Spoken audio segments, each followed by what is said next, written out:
If you are in the right job, there are going to be days when it just feels a little bit too hard. There are going to be days when you feel like you don't know what you're doing and everyone else is killing it and you should just quit. The reason I say that these are signs that you are in the right job is because the right jobs challenge us and make us feel slightly uncomfortable some of the time. On the other hand, if every day is super easy, then you're going to get so bored so fast. And while you might think an easy job sounds, well, easy, a job that falls too far below our comfort level or our ability level requires massive amounts of discipline and motivation to do, which, if you were following along here, can make an easy job really, really hard. But easy jobs are not what we're here to talk about today, because in this week's episode of the Learn and Work Smarter podcast, I am going to share some strategies about what to do when your job feels too hard. Like on most days, you dread going to work, you feel confused, you feel overwhelmed, and you have a general sort of nigging sense that you're just not cut out for the position. Maybe you feel like you don't have the right skills, you don't know enough about your industry, everyone else is more tech savvy than you, things in your industry are changing too fast for you to keep up with. Or honestly, any number of reasons that can make you feel like the work that's required of you is beyond what you're capable of doing. Whatever the reason your job is hard, you are in the right spot. So let's dive into the strategies so you can walk away with an action plan to start making things easier at work. Hello, you are listening to the Learn and Work Smarter podcast, the podcast for students and professionals who want to learn and work smarter. I'm your host, executive function coach, and founder of schoolhabits.com, Katie Azevedo. As a reminder, everything I mention in today's episode will be linked in the show notes, including a link to the transcript, which you can also find at learnandworksmarter.com/podcast. The first strategy for dealing with a hard job is to try to identify if it's a feeling or a fact. Does your job feel hard, or is it actually hard? Now, you might think there's no difference, but there absolutely is. Things that feel hard, if you're just listening to this, I'm using air quotes, right, are still within our zone of ability. We might feel frustration or annoyance or even struggle a bit, but we're still able to figure it out and to do the thing. But on the other hand, a job that is legitimately too hard is beyond our zone of ability, no matter how resourceful we are. Like, despite getting help and watching others and lots of practice and repetition, it's just not happening. Or maybe you have to spend so many resources like time and energy and effort to do that job that it's honestly just not practical or sustainable. All right, so what I'm saying here is that before we get tactical and strategic, I almost just said strategical, strategic about how to make our jobs less hard, we've got to figure out if it's a feeling or a fact. If it's just a feeling, like I said, right, frustration, annoyance, maybe a little strenuous or uncomfortable at times, then the solution is probably going to be a combination of the strategies that I share today, but also raising your frustration tolerance. All right. What is frustration tolerance? That is the threshold where we want to throw in the towel. It is the point where we just can't tolerate the frustration anymore. 3 things that you should know about frustration tolerance, okay? Number 1, it is absolutely different for everybody. Number 2, people with ADHD tend to have lower frustration tolerance. And number 3, we can, this is the important one, increase our frustration tolerance by continuing to do frustrating things and proving to ourselves that we can handle it. All right, that's really important. To figure out if you're dealing with a feeling or a fact, you have to be honest about assessing your frustration tolerance. Do you have low frustration tolerance in other areas of your life? Do you give up easily? Are you annoyed easily? Do you get flustered in other contexts other than work? Well then, if so, maybe you are dealing with a feeling. And maybe your job isn't hard per se, like difficulty level, right? But you're just finding it hard to deal with.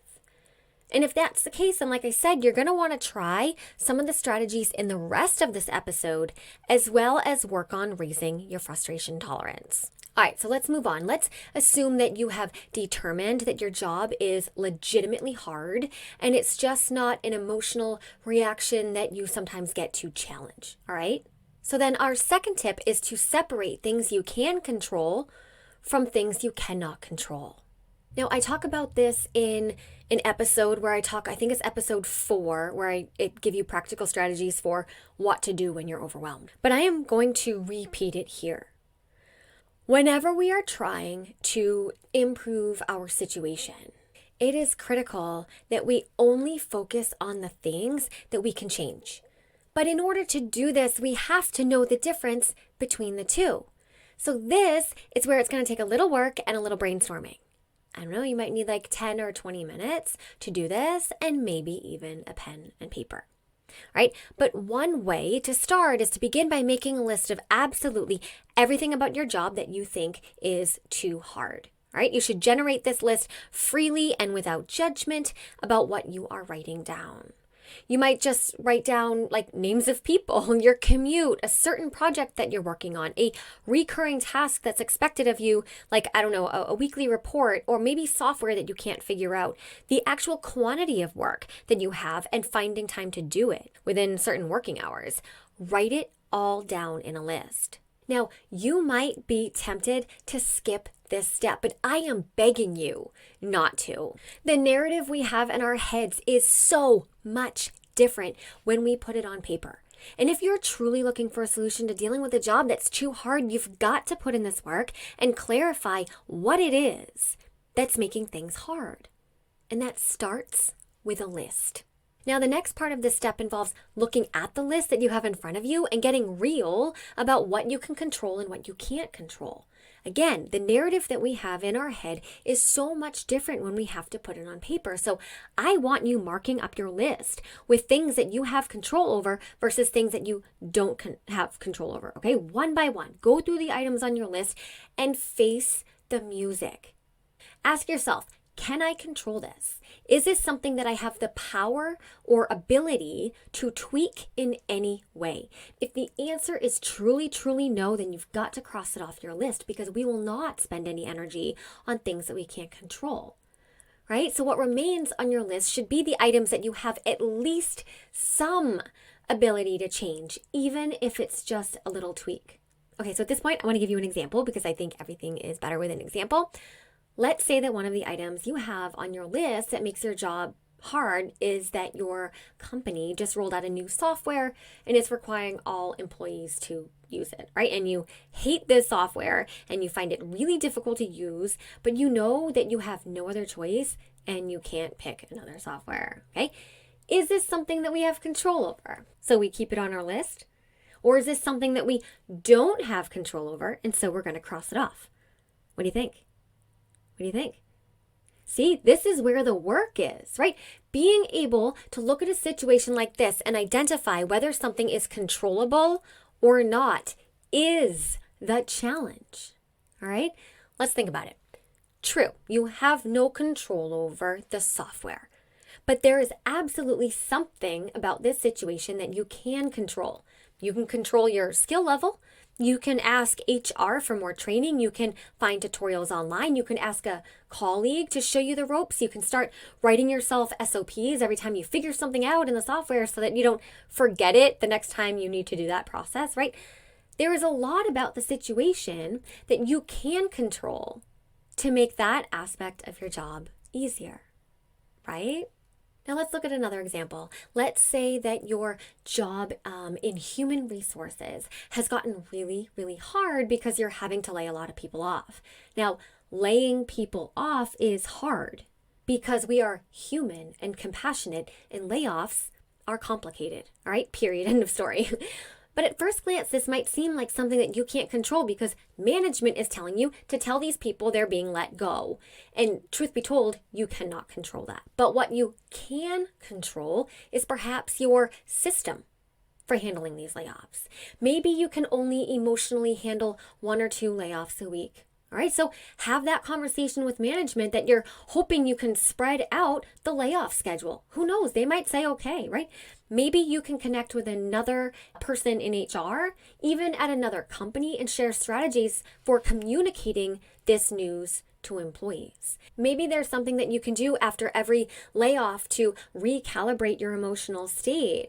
If you're finding that this is too emotionally taxing for you, right?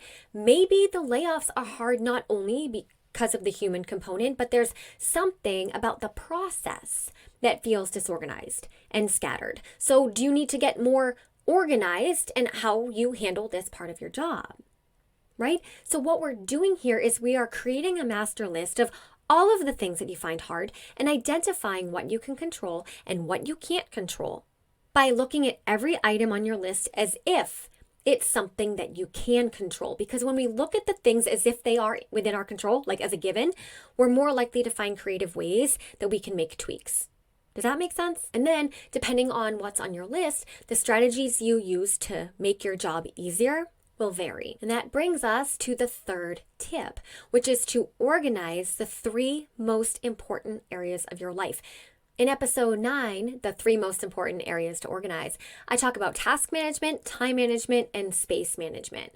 If any of the items on your list from step 2 have to do with feeling like you're running out of time, your calendar is chaotic, your tasks are all over the place, you're forgetting deadlines, you're forgetting projects, you're losing things, right? If any of this is true, then I all but guarantee that your job will become so much easier if you take a look at the way that you're handling tasks, time, and space, because these are the 3 areas that are kind of like the structural elements, right, of our workday, the steel beams, so to speak. And then our actual work and our tasks and projects, that's like the sheetrock and the plaster and the windows, right? I just did home construction, so I know construction words. But if we don't have a strong structure, the steel beam, then our task, time, and space management systems and all the plaster and sheetrock and windows will crumble. And for many, many people, that's when everything starts to really feel hard. So let's say, for example, that you've identified that one aspect of your job that feels so hard is all of the projects that you're in charge of. You feel like another project or task is always being dumped on your plate and there's just not enough time in the workday to juggle it all. Now, if we were to go back to step 2, which is to separate what you can control from what you can't control, you might find that or think at first that this is something you can't control, right? Like your boss is giving you these things and, you can't say no. But because you were listening to this episode, trying to find ways to learn and work smarter, you've agreed to look at your situation and find something about it that you can control. Okay, good for you. And that takes us to step 3, right? Which is to organize the 3 most important areas of your life. Now, in this context, it's probably a combination of, I'd say, task and time management systems. All right, so my challenge to you would be to look at your current time management system and ask yourself, are there any tweaks that you can make? Have you tried time blocking? Have you tracked your time for a week, just like as data collection, to see where exactly you're spending your work hours and on what projects? That's a really good practice. Is there any chance that you're spending too much time answering emails and not enough time on work that, moves the needle? And then let's talk task management. If you're getting a ton of projects assigned to you, then you're going to need more than task management. You're going to need a project management system. I actually talked about the difference between task and project management in episode 17, where I answered a listener question about exactly this. Now, in that episode 17, I'll put all the links in the show notes, and if you're watching this on YouTube, I'll put it in the description box. But I emphasize that anyone that has a lot of projects on their plate, a simple task management system is usually not sufficient. So do you need to upgrade your task management system to become a project management system? If you tweak your time and task management systems, you might realize that that was making your job hard and not the work itself. The structural elements, the steel beams, so to speak, weren't in place. Okay, so now I'm moving on to the 4th tip, which is to be resourceful. Resourcefulness is one of the most valuable skills of any employee and for students too. In episode 7, the 6 most valuable skills for school and work, I think I got that right. I know it's episode 7. I put resourcefulness as number 1. Resourcefulness is the ability to figure things out It's the ability to separate what you do know from what you don't know, and then to figure out how to figure out what you don't know. When you're in the professional space, it's really not okay to leave things in the I don't know status. Now, it's perfectly fine if you don't know things, right? But that's your cue that you need to take another step in some kind of direction. We don't just leave it as, I don't know how to do this. Not at the professional level. Our job becomes so much harder when we don't make an effort to move beyond what we don't know. Resourcefulness involves digging and digging down to identify the core nugget of our roadblock. What exactly is the thing that we're getting stuck on? What exactly is the thing that we don't know? What exactly is the thing that we don't know? And then where can we go to figure that out? Where does the answer exist? It exists somewhere. Can you go to a boss? Can you go to Google? Can you go to some ally? Can you go to a shared drive on your work company folder that has workflows and standard operating procedures available to everybody? Can you find a YouTube video? Right? A person that I follow in the entrepreneurial space, Marie Forleo, has an expression that I love. She's always saying that everything is figure-outable. Abso-freaking-lutely. Everything is figure-outable. I think this is brilliant, and it's a mindset that we need to adopt when we find ourselves thinking that our jobs are too hard. Okay, so after you've made your big master list of things that are challenging, and after you've separated what you can control from what you can't control, and after you've made sure that your core systems are solid, what remains as a roadblock is the thing that you need to figure out. So go do that. Now, I'm going to wrap up with our 5th tip. And this is the last one for a reason. I'm listing this last because it's a last resort, and I want you to try all 4 items on the list before you use this strategy. Ask management for help. There is absolutely no shame at all in asking for help. Asking for help is a brilliant strategy, and it's one actually that I just recommended you do in the previous step as part of being resourceful, right? But this is a little bit different. In the professional space, in most cases, it's wise to be resourceful independently or with colleagues before going to your boss.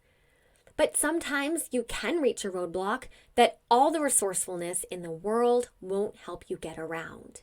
And a manager will be responsive to employees who approach them for help after they've made solid efforts to help themselves first. Now, it might actually be the case that something you've been asked to do is beyond your zone of ability, right? There is a chance that maybe your boss misread a situation, assumed that you had been trained a certain way, assumed that you had a certain skill set or knowledge base, but you didn't, okay? And in that case, it might be effective, or it will be effective, to communicate your situation to your boss or to your manager. Set up a meeting. Explain the situation. Be clear about what you're struggling on, right? And all the attempts that you've made prior to the meeting to work through it, okay? And then come prepared to ask specific questions. You don't want to dump your problem on the boss. That's not going to get you the help that you need. Like I said, you present your problem, you present the efforts that you've already made to rectify it, and then you ask a direct question, right? For example, is there someone here who can train me on this software? I've already asked so-and-so and so-and-so. Can you and I set up a time to go over how you would like this done? I can do these 3 dates. Is there an example from a prior project I can use as a model? I looked at the one from last month, but I'm looking for something a little bit different, right? These are specific questions that will help you get the specific help that you need. And it just might turn out that you and your boss reach an agreement where you get the training you need. Oh my gosh, imagine that. Or the project gets handed to someone else who's better suited to do it. But you don't know until you try, right? So I want to do a recap of the 5 strategies of what to do when your job is too hard. The first strategy is to identify if you are dealing with a feeling or a fact. The second strategy is to separate things that you know. The second strategy is to separate things you can control from things that you can't control. And the third strategy is to organize the three most important areas of your work life, which is task management, time management, and physical and digital space management. Tip 4, be resourceful. And tip 5, ask management for help. And then, too, remember what I said at the top of this episode, which is that our jobs being a little bit frustrating some of the time is a sign that you're in the pocket. You're at the right level. And you, my friend, don't shy away from hard things. And with that, I leave you with my best advice, which is to never stop learning.